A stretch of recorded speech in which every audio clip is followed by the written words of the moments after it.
Era uma quarta-feira, alguma coisa entre 1 e 2 da manhã, e eu estava andando perto de um parque patrulhado pela polícia perto do meu apartamento. O parque, como era na maioria das noites, estava completamente vazio. Eu virei em uma pequena rua a fim de voltar ao meu apartamento, quando notei pela primeira vez.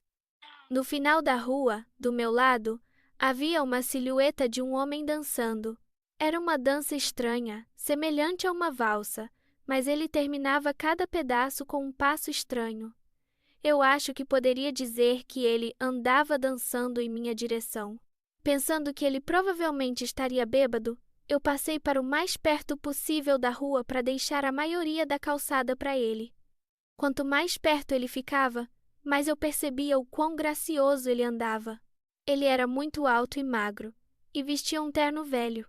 Ele dançava ainda mais perto até que pude ver seu rosto.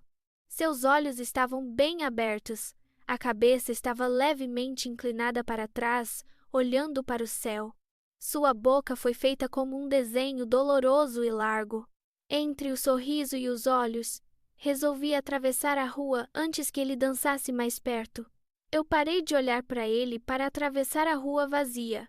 Quando cheguei do outro lado, olhei para trás, e então parei de repente. Ele tinha parado de dançar e estava em pé, com um pé na rua, perfeitamente paralelo a mim. Ele estava me encarando, mas ao mesmo tempo ainda olhava para o céu. O sorriso ainda era grande nos seus lábios. Eu estava completamente nervosa por isso. Eu voltei a andar, mas mantive meus olhos no homem. Ele não se moveu. Ficamos cerca de meio quarteirão de distância. Eu me virei para ver a calçada à minha frente. A rua e calçada à minha frente estavam totalmente vazias. Ainda nervosa, eu olhei para onde ele estava para ver se ele tinha ido embora. Por um breve momento eu me senti aliviada, até que eu o notei. Ele havia atravessado a rua e agora estava agachado. Eu não poderia dizer com certeza, devido à distância e à sombra, mas eu estava certa que ele estava me encarando.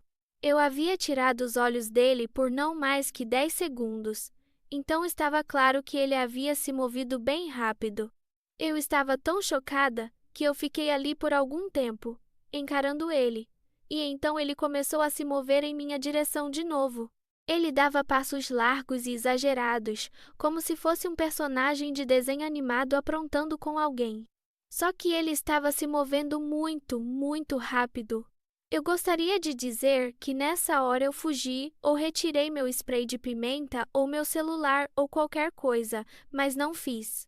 Eu apenas fiquei ali, completamente congelada enquanto o homem sorridente rastejava em minha direção. E então ele parou de novo, mais ou menos um carro de distância, ainda sorrindo, ainda olhando para o céu. E então, depois do que pareceu uma eternidade, ele se virou bem devagar e começou a andar dançando para longe, apenas assim. Sem querer virar as costas para ele de novo, eu apenas olhei ele indo, até que estivesse longe o bastante para ser quase fora de visão. E então eu percebi uma coisa: ele não estava mais se afastando nem dançando. Eu olhei horrorizada como a forma dele, distante, crescia mais e mais. Ele estava voltando em minha direção, e dessa vez ele estava correndo,